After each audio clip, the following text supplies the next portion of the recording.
This is Greg Kelly. Donate now to Toys for Tots, which works year-round. Go to toysfortots.org. Toys for Tots supports children in need throughout the year with programs like the Toys for Tots Literacy Program. Established in 2008, it has provided over 63 million books to disadvantaged children. The Toys for Tots Literacy Program is committed to providing disadvantaged children with direct access to books and educational resources that enhance their ability to read and communicate effectively. Go to toysfortots.org. Listen, all you New Yorkers. Excuse me. Taxi. Okay, man, we're looking around. This is the 77 WABC minicast. 7:07 on your Thursday New York City morning. So I get a text a couple days ago from our dear friend Dominic Carter, great guy. He's so good, he's on twice here. 3 o'clock in the afternoon, I think midnight as well. And he says, I got a buddy. His name is Darrin Porcher. I know Darren is. I've seen him on Fox News a million times. Hero, former cop, NYPD Lieutenant. He goes, yeah, he'd love to come on your show. I said, let's get him in. That was, I think, 2 days ago. And here he is, live in the flesh, Darrin Porcher. Darren, good morning, buddy. How are you? Good morning, Sid. Thanks for having me as a guest. I love your show. I listen to it all the time, and it's a great honor to come on. Oftentimes, I do the television stuff with various networks in the city, but this was my calling, and I'm glad to be in this seat. Oh, that's very sweet. Thank you, Darren. I know you're supposed to be on Fox News this morning, but I told Darren, I said, these guys go on Fox News, Mike Lawler, Bruce Blakeman, you name it, any one of these congressmen, senators. If they're lucky, they get 2 texts. They come on this show, and the phone blows up all morning. So get ready, Darren. You're going to become very, very famous today. Very famous. You're already famous, but even more famous. Sid, I'm trying to live through you vicariously, and that's why I'm in this seat. Oh, you're the man. Thank you. No, you're the man, Sid. No. Listen, I didn't serve this city like you did, and, I'm going to be honored again coming up April the 8th at Frankie Russo's place in Howard Beach. It's called Russo's on the Bay. It's me. Great food, by the way. Oh, you know the place. Me, Bo Deal. It's even better if you eat there for free. Yeah, well, I do. Bo Deal. That's what I'm talking about. Bo's a great guy. He'll be honored that night, too, and Paul Morrow. So I have a room in my basement that I keep awards. I get a lot of awards from the Jewish community, tons, Israel. But the most I get is from the cops. I have to the ceiling. And every time they give me one, whether it's Paul DiGiacomo or the DEA or the detectives, all these guys, I always feel badly. I'm like, I'm not a cop. I was never a cop. I feel a little bit like it's stolen valor. But you, Darrin Porcher, you were a cop, and correct me if I'm wrong, for like 20-something years, right? 20 years. I did 20 years. But, Sid, I want to correct you on something. You amplify a positive message, and that's why the cops gravitate towards what you do on air.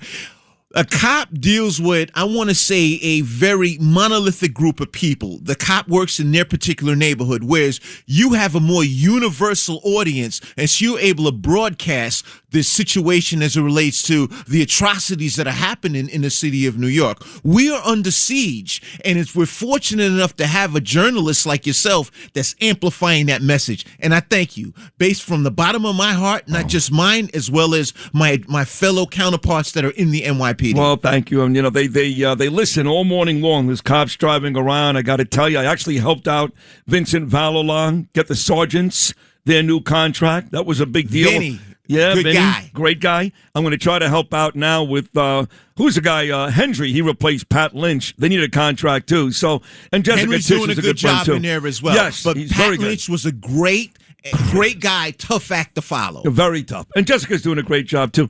But I will ask you this. Somebody asked me a couple of days ago. I saw what you did. And you're not alone.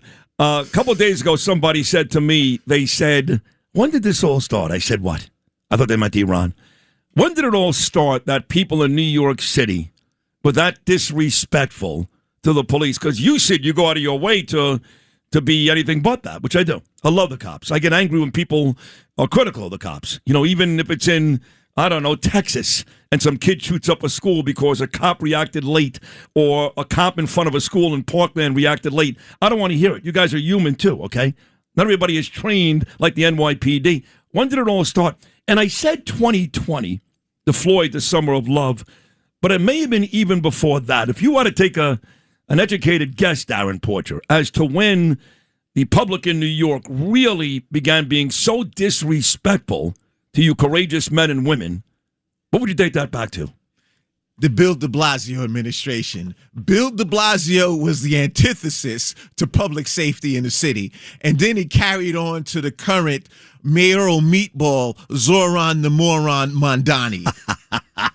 You like that? Michael Rappaport, my dear friend, he's on this show quite a bit, the comedic actor. He created Zoran the Moron. Okay, you gave me a little hand gesture about Tisch.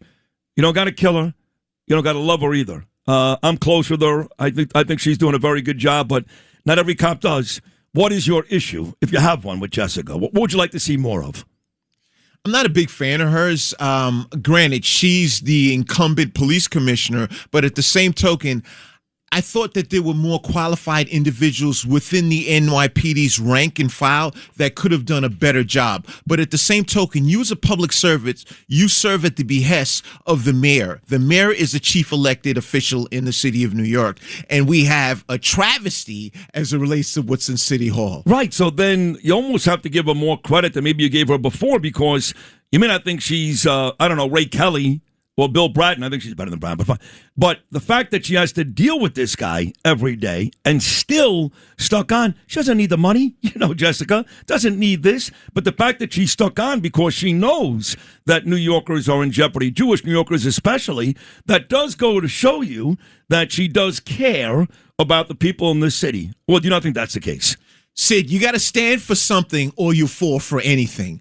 I would serve at the behest of an elected official, but at the same token, if their policies are diametrically opposed to where I stand, I'm out the door. You're out the door. And that's a bigger stand than the person that folds like a chair and adheres to a policy that subsequently destroys this great city of New York. So Darrin Porcher, as a former cop for over 2 decades, you would actually have more respect for Jessica if she walked out the door and gave this guy the middle finger, yes? Is that what you're saying? Absolutely. Okay. That's the way to go. And would you do that? Sid, let me ask you, if you were the police commissioner under Mandani, would you sit there and take it, or would you get out? Darren, I'd be in jail, to be honest. Okay, so Sid, you understand what I'm saying? So you and I are par for the course. We're in tandem on this. We are. So what's so bad about this guy, other than the fact that he hates Americans and he hates Jews and he hates New Yorkers and he hates capitalism? He hates everything about our society, which makes us the greatest country in the world. Outside of that, what's so bad about this guy? I said, I don't have 3 hours of your show. You have me here for a short segment, so I can give you the lightning bolts to this. The biggest problem with Mandani is who funded this guy? Who are the people that gave donations to Mandani to elect him into the office of being the mayor? Mandani makes Bill de Blasio look like Ronald Reagan. He does. I mean, this is absolutely the worst catastrophic failure of elected officials in the city of New York that I've ever seen before. Did you think Eric Adams was a good mayor? I wasn't a fan of his. Okay, good. No, me either. In fact, it annoyed the hell out of me when he walked out. He and Bill de Blasio were par for the course. Adams walked out like he was Rudy Giuliani. Why? Because de Blasio was so bad before him, and he knew this next guy would be worse. So Adams, who was, for the better part of 3 years, a crappy mayor. The city was corrupt, and he had all these issues with the NYPD, and he had illegals in 5-star hotels and American homeless and veterans sleeping on park benches. He walked out like he was the king because he was preceded by de Blasio, and then, of course, Mandani came afterwards. So a lot of people talk about Mandani's dislike for the cops. Why? It's right in your face. He refused to add the 5,000 cops a couple of weeks ago. Not because it put us over 40,000. It would get us to the spot, Darrin Porcher, that we actually need. That's the number we need. He said, nah, we don't need the 5,000. He likes social workers. He wants to defund the police. So as a former cop, do you think you can speak on behalf of most of your brothers and sisters and say that the cops out there right now protecting us, they don't like this guy? 98% of the cops in the NYPD dislike Mandani. However, they are bound by their civil servants in providing the social contract to the residents of the city of New York. This is a real unfortunate situation. But Sid, I want to go back to one thing in terms of these horrible mayors. Rudolph Giuliani set up a template for success. And I give Mike Bloomberg a lot of credit because all he did was just follow or trace that pattern. Bill de Blasio came in, catastrophically destroyed it. And what we had with Eric Adams, he basically followed in his footsteps. Now we have Mandani. We're 3-4 months in, and he's been a catastrophic failure. But the one interesting point about Mandani is he ran on giving everything for free. And now look what's happening. Tax increase. He's looking to charge you for parking. He was basically a flawed candidate that got into office, and now everyone is walking around saying, hey, this socialism was supposed to elevate us to another level. We're now seeing the failures or the void in leadership. We don't have a mayor right now. There is a vacuum in leadership in City Hall, and I'm hoping that this guy gets impeached. LifeLock, how can I help?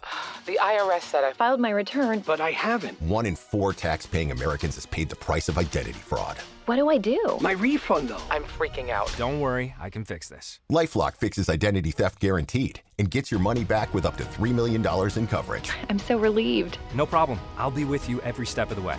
1 in 4 was a fraud-paying American. Not anymore. Save up to 40% your first year. Visit LifeLock.com/podcast. Terms apply.